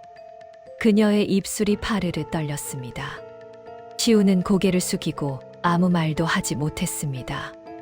그의 가면은 완전히 벗겨진 셈이었습니다. 오빠가 언니를 찾아갔던 건 저 때문이었어요.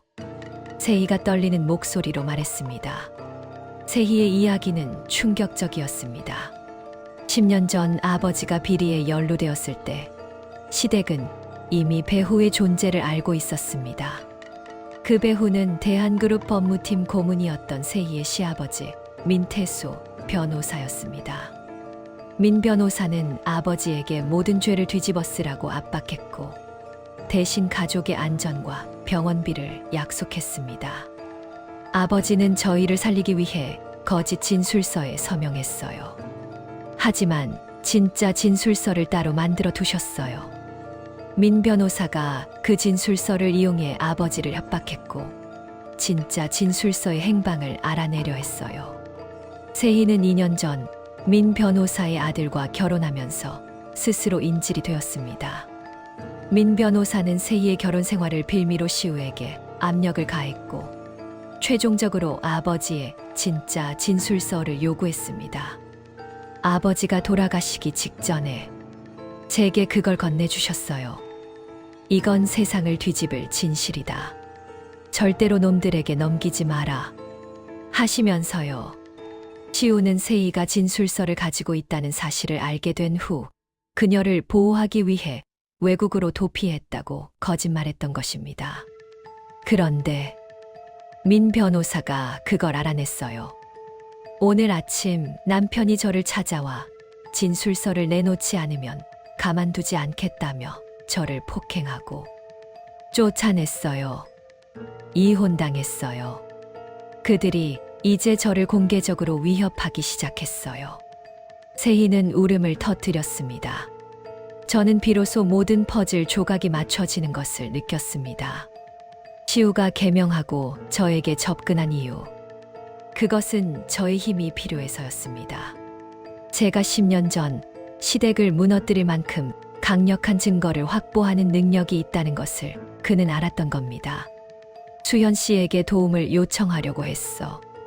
당신이라면 이 진실을 세상에 밝혀줄 거라고 믿었어. 시우가 고개를 들었습니다.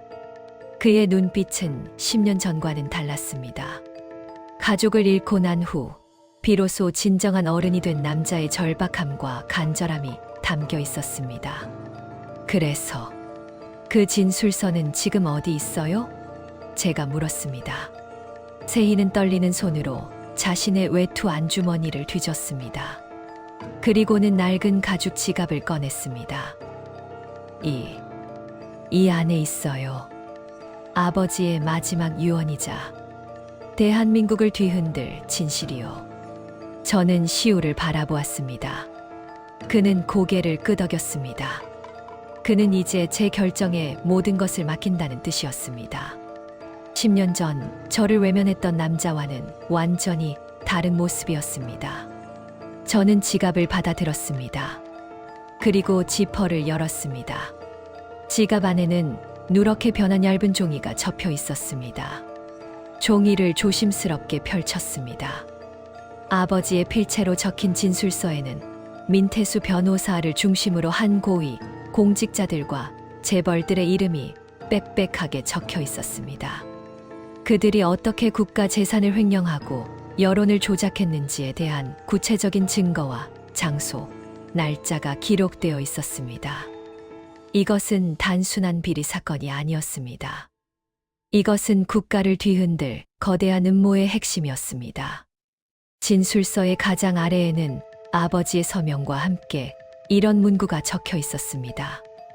나의 수연 며느리에게 내가 이 진실을 세상에 밝혀줄 수 있는 가장 강한 사람임을 믿는다.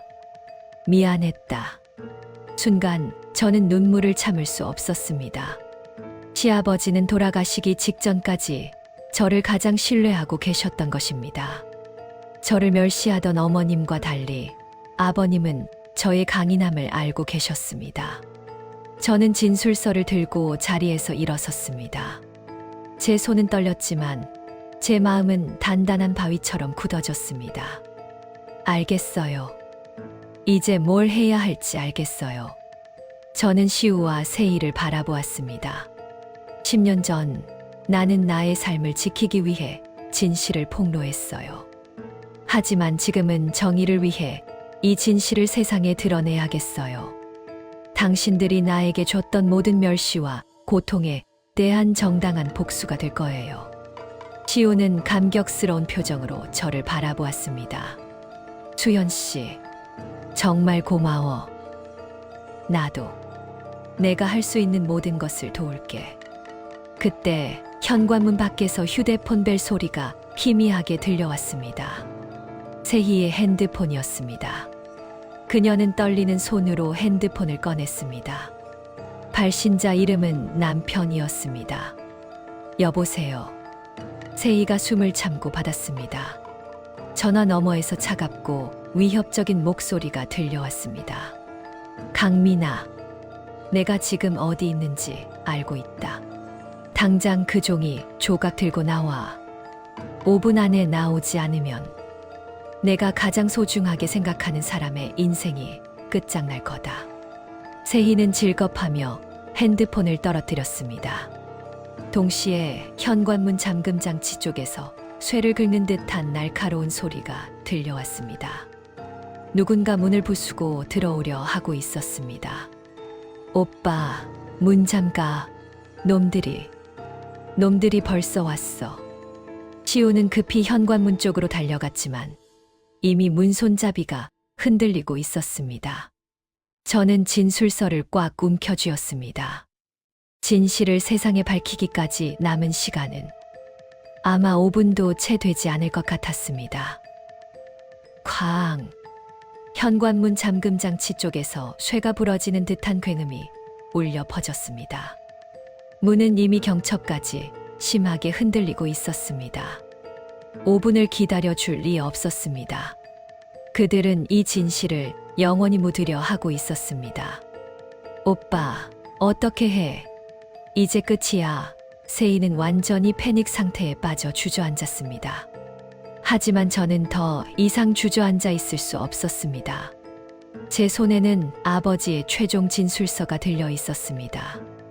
이것은 단순한 종이 조각이 아니었습니다. 10년의 고통과 희생이 담긴 정의의 불꽃이었습니다.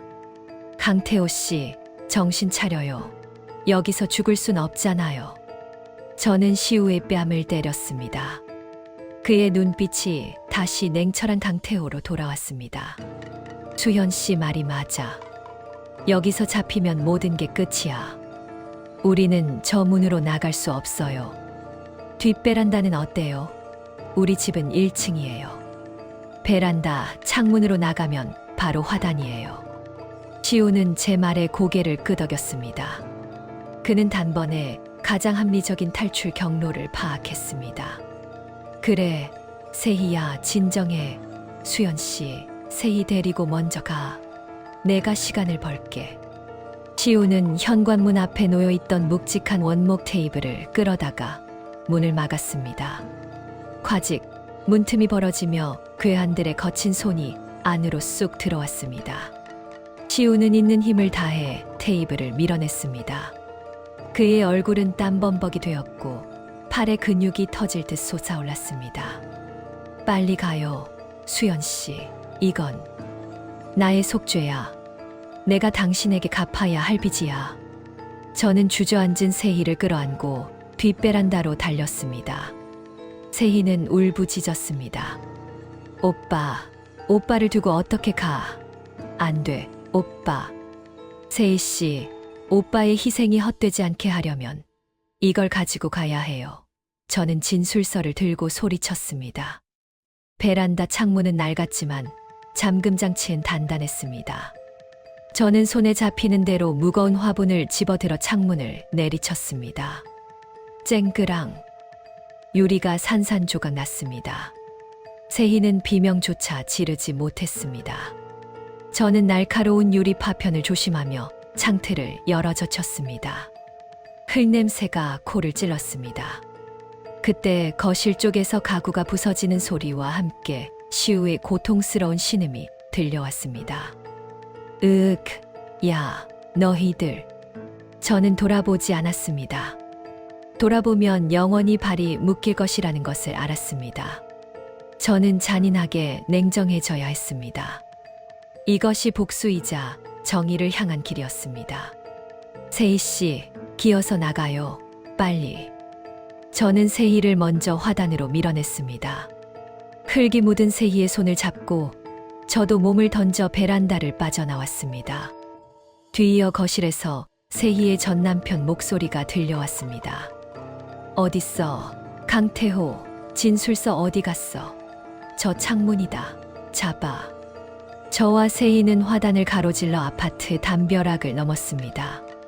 저는 50대 후반의 나이였지만 오직 진실을 향한 집념 하나로 모든 것을 이겨낼 수 있었습니다. 우리는 골목길을 미친 듯이 달렸습니다.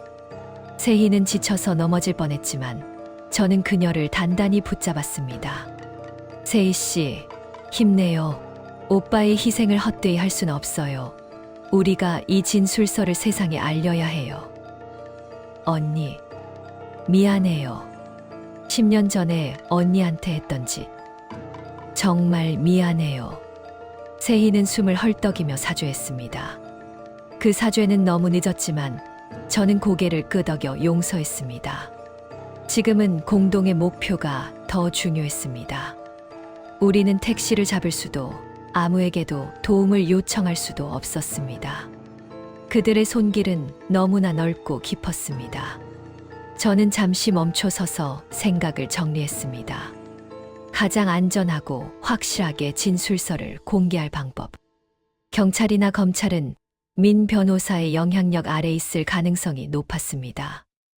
남은 것은 언론뿐이었습니다. YSN 방송국. 10년 전 우리 시댁 비리 사건을 보도했던 그 방송국을 찾아가야 해.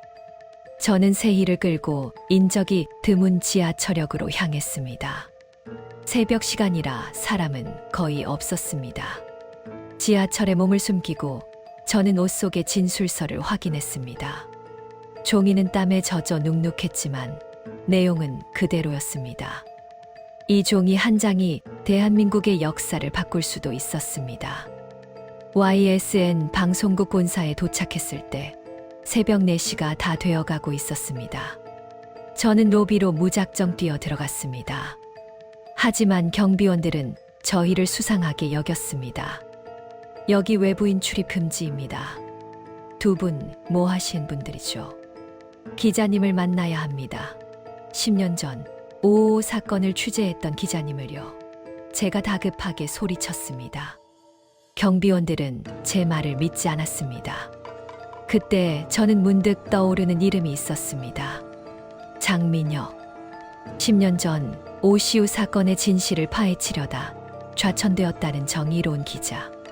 제가 이혼 후 우연히 그 기자의 기사를 읽었던 기억이 났습니다. 장민혁 기자님을 찾아왔어요. 장민혁 기자님 아니면 안 돼요. 제 간절한 외침에 경비원들은 더욱 경계를 높였습니다. 그런 분 안 계십니다. 당장 나가세요. 절망감이 저를 덮쳤습니다. 여기까지 와서 진실을 코앞에 두고 무너지는 걸까요? 그때 로비 구석의 작은 엘리베이터에서 한 남자가 내렸습니다. 헝클어진 머리에 피곤한 기색이 역력했지만 그의 눈빛은 날카로운 지성으로 가득 차 있었습니다. 그 남자는 경비원들에게 둘러싸인 저희를 보고 다가왔습니다. 무슨 일입니까? 장민혁 기자님. 맞으세요? 세희가 떨리는 목소리로 물었습니다. 남자는 눈을 가늘게 떴습니다. 맞습니다만 저는 주저하지 않았습니다. 저는 땀에 젖은 진술서를 꺼내 그의 손에 쥐어주었습니다. 기자님, 부탁드립니다. 이 진술서. 10년 전 5.55 사건의 진짜 진실이 담겨 있어요. 대한그룹 민태수 변호사가 배후입니다. 이것만 세상에 알려주세요. 장민혁 기자는 진술서의 내용을 펼쳐보았습니다. 그리고 단 몇 줄을 읽는 순간 그의 표정이 극적으로 변했습니다. 그의 눈빛은 충격과 흥분으로 타올랐습니다. 이건 말도 안 돼. 이게 사실이라면 대한민국이 뒤집힐 겁니다. 그는 곧바로 저희를 끌어안고 로비 구석으로 몸을 숨겼습니다. 지금 당장 이 건물에 그들의 스파이가 있을 수 있습니다. 제가 당신들을 안전하게 보호할 겁니다. 장 기자는 저희를 데리고 비상 계단으로 뛰어올랐습니다. 저는 마침내 진실을 전달했다는 안도감에 눈물이 왈칵 쏟아졌습니다. 태호 씨, 시우야, 당신의 희생은 헛되지 않았어. 하지만 계단을 오르던 중 장민혁 기자의 핸드폰이 울렸습니다. 수신자는 경찰서장이었습니다. 장 기자는 잠시 머뭇거리더니 전화를 받았습니다. 서장님, 이 시간에 무슨 일로? 전화 너머에서 들려오는 목소리는 작았지만 그 내용은 제 심장을 얼어붙게 만들었습니다. 장 기자, 미안하게 됐네. 지금 윗선에서 압력이 들어왔어. 자네 지금 정수현이라는 여자를 찾고 있지. 민태수 변호사 측에서 그 여자가 중요한 국가 기밀을 훔쳤다며 긴급 수배를 내렸네. 자네도 연루되기 싫으면 당장 그녀를 넘겨. 장민혁 기자는 제 손을 잡은 채 갈등하는 표정으로 저를 바라보았습니다. 정의를 향한 열정과 자신의 안전을 위한 현실 사이에서 그는 결정적인 선택을 해야 했습니다. 저를 돕는다면 그는 기자로서의 모든 경력을 잃을 것이었습니다. 저는 진술서를 품에 안고 떨리는 목소리로 장 기자에게 속삭였습니다. 기자님, 어떻게 하시겠어요? 진실을 묻으시겠어요? 아니면 세상을 향해 소리치시겠어요? 장민혁 기자의 손에 들린 핸드폰에서는 경찰서장의 차가운 경고가 계속 흘러나왔습니다. 장 기자, 이건 자네 선에서 해결될 문제가 아니야. 당장 그 여자를 로비로 데리고 와. 장 기자는 제 손을 잡은 채 마치 자신의 인생의 무게를 가늠하듯 잠시 눈을 감았습니다. 그 짧은 침묵 속에서 저는 나의 운명과 시우의 희생이 허무하게 끝날 수도 있다는 극한의 공포를 느꼈습니다. 그리고 잠시 후 장 기자가 눈을 떴습니다. 그의 눈빛은 흔들림 없는 강철 같았습니다. 서장님, 장 기자는 나지막하지만 단호하게 말했습니다. 제가 기자로서 쓴 기사 중 후회하지 않은 기사는 단 하나도 없습니다. 하지만 이 진실은 제 경력을 걸고서라도 보도해야 할 가치가 있다고 생각합니다. 또 그는 일말의 망설임 없이 전화를 끊어버렸습니다. 저는 눈물이 솟구치는 것을 느꼈습니다. 10년 전 아무도 들어주지 않던 저의 목소리가 마침내 정의로운 사람에게 닿은 것입니다. 괜찮습니다. 걱정하지 마십시오. 저는 이 진실을 보도할 겁니다. 장 기자는 확신에 찬 목소리로 말했습니다. 지금부터 우리는 시간과의 싸움입니다. 당신들의 신변이 노출되면 그들은 진술서의 신빙성을 조작하고 우리를 테러범으로 몰아갈 겁니다. 장 기자는 저희를 비상 계단 깊숙한 곳으로 이끌었습니다. 복도에는 아무도 없었습니다. 여기는 보안이 가장 허술한 곳이면서도 사람들이 새벽에 절대 오지 않는 곳입니다. 잠깐 대기하십시오. 저는 이 진술서를 디지털 파일로 백업하고 오늘 아침 9시 뉴스 속보로 준비하겠습니다. 장 기자는 저희를 방송국 지하의 구조 자료 보관실에 숨겼습니다. 낡은 상자들이 가득 쌓인 공간이었지만 잠금 장치는 튼튼했습니다. 그는 저희에게 휴대폰을 끄라고 지시하고 자신의 휴대용 녹음기와 노트북만 가지고 나갔습니다. 세희는 지친 듯 상자 위에 기대어 잠들었지만 저는 눈을 감을 수 없었습니다. 제 머릿속에는 오직 시우의 마지막 모습만 떠올랐습니다. 그가 시간을 벌기 위해 괴한들에게 맞서던 모습. 그의 주머니에서 발견된 Find the Truth가 새겨진 반지. 시우는 저에게 복수하러 온 것이 아니었습니다. 그는 10년의 비극을 끝내기 위해 가장 강인한 사람인 저에게 도움을 요청하러 왔던 것입니다. 복수심으로 시작된 저의 감정은 이제 뜨거운 연대와 사랑으로 변해 있었습니다. 태호 씨, 시우야, 무사해야 해.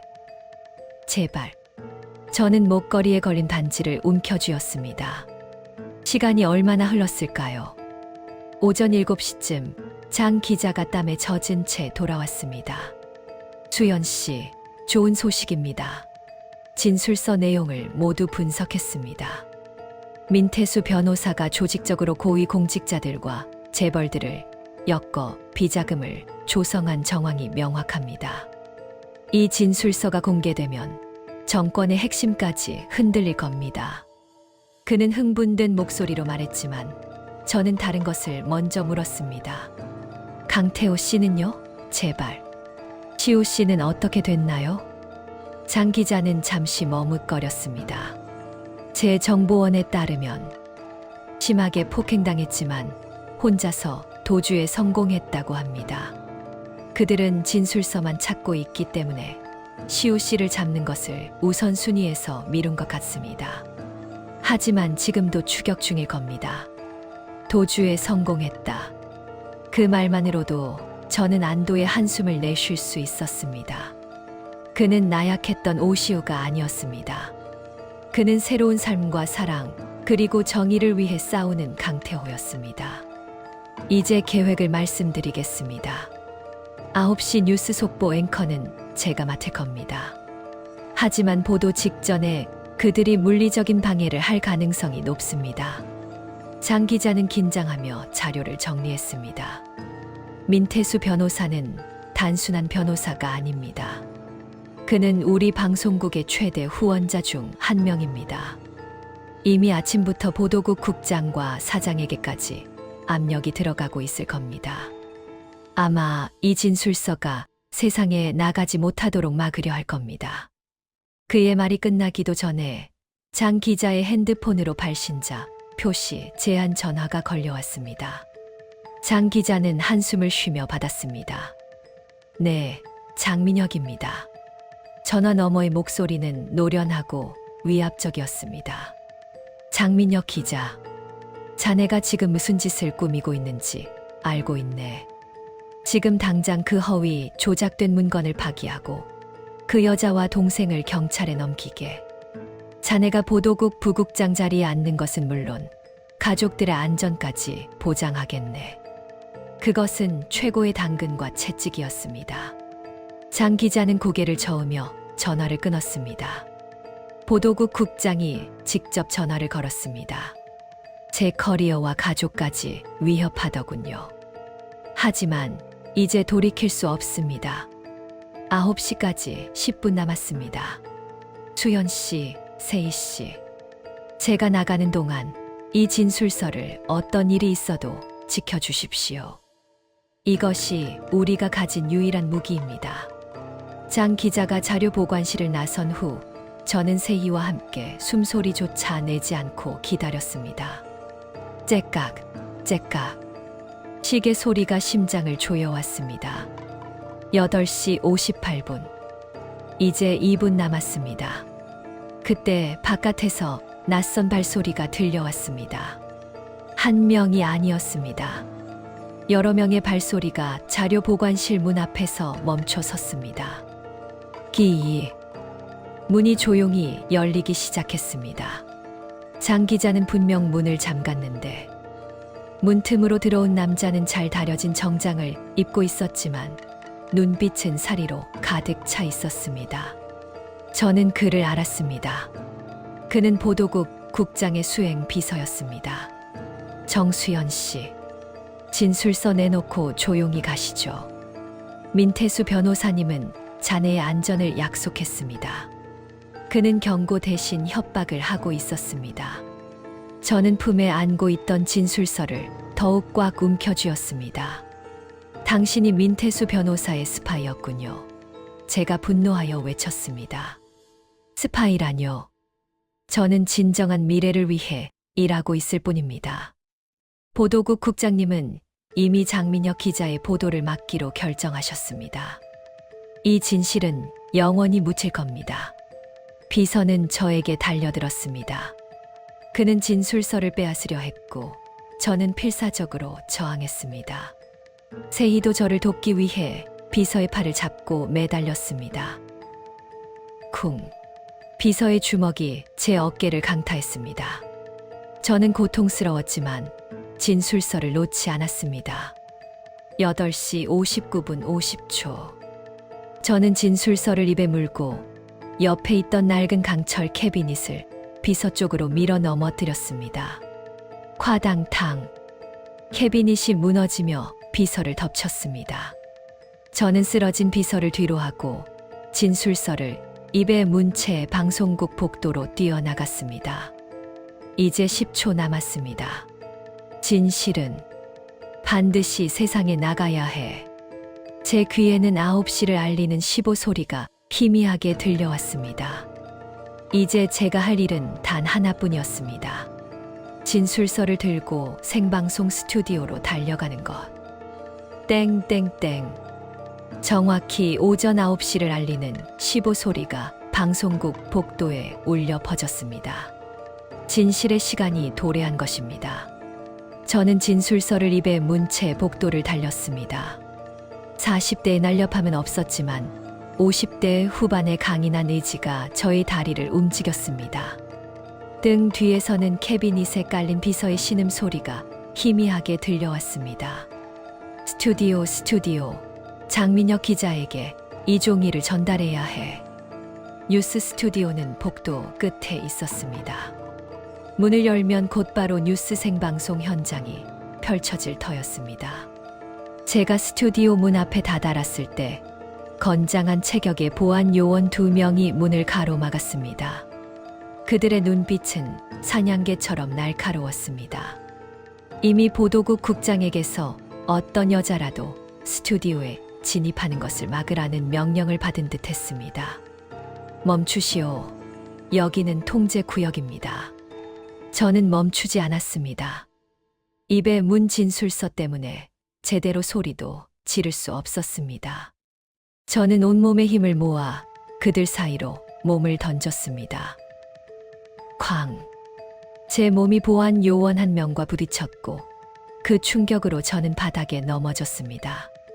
입에 물고 있던 진술서가 제 손을 벗어나 공중으로 흩날렸습니다. 안 돼. 저는 필사적으로 손을 뻗었습니다.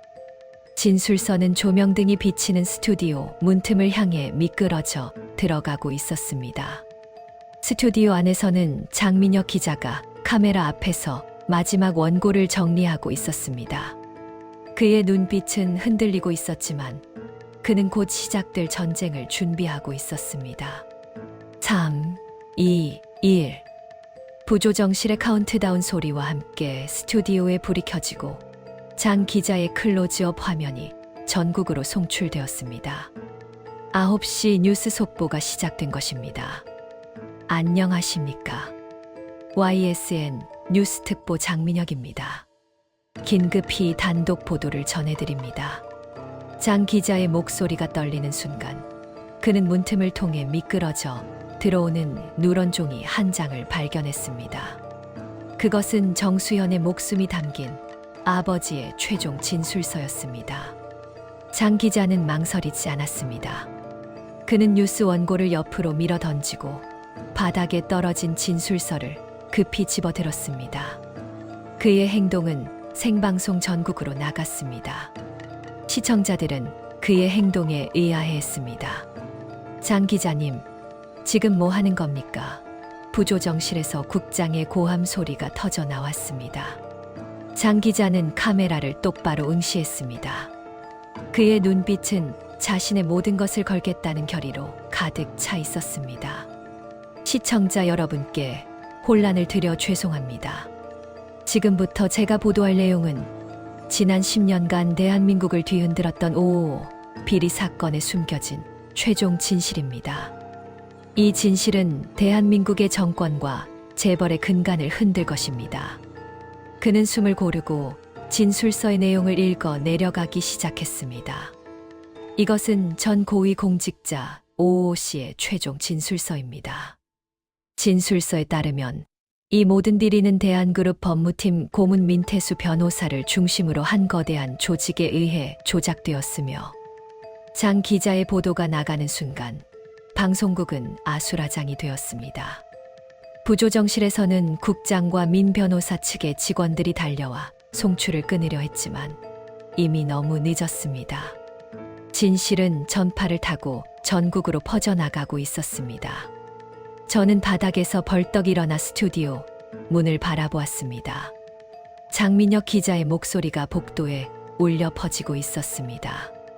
그는 저의 모든 고통과 시우의 모든 희생을 대변해주고 있었습니다. 그때 저를 막았던 보안 요원들이 당황한 표정으로 복도를 이탈했습니다. 자신들의 상관인 국장이 연루된 초대형 비리 사건의 속보를 들었기 때문이었습니다. 저는 스튜디오로 천천히 걸어 들어갔습니다. 카메라는 여전히 장 기자를 비추고 있었고 장 기자는 진술서의 마지막 부분을 읽고 있었습니다. 진술서에는 이 모든 것은 나의 수연 며느리에게 전달되어 그녀의 정의로운 손에 의해 세상에 밝혀질 것임을 믿는다는 시아버지의 마지막 문장이 적혀 있었습니다. 장 기자가 진술서를 카메라에 가까이 들이대자 시아버지가 저에게 남긴 미안했다는 마지막 문구도 함께 클로즈업 되었습니다.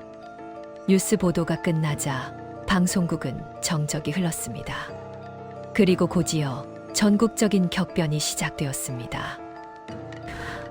몇 년 후, 대한민국은 그날의 보도로 인해 격렬한 폭풍을 겪었습니다.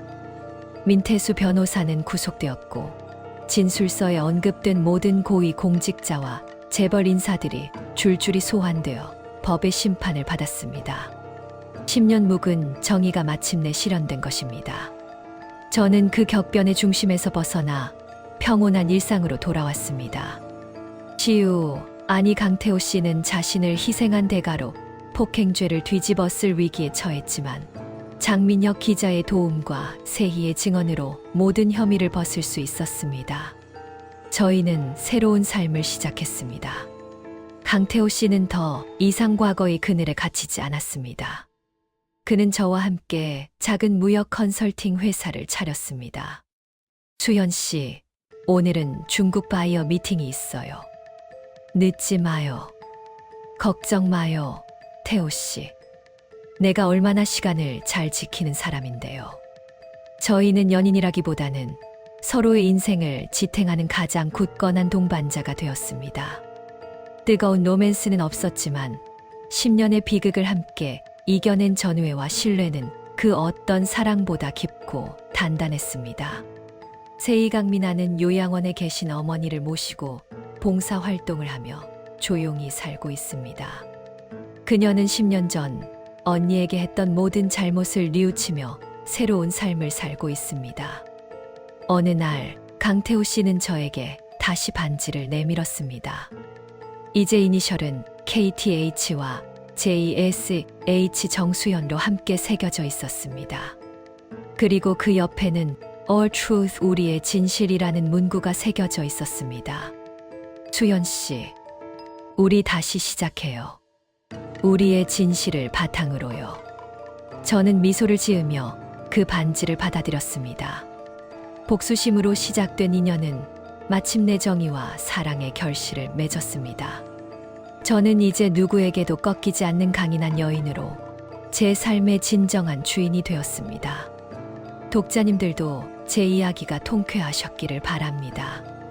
인생은 결국 고난을 이겨낸 사람에게 승리의 월계관을 선사하는 법이니까요.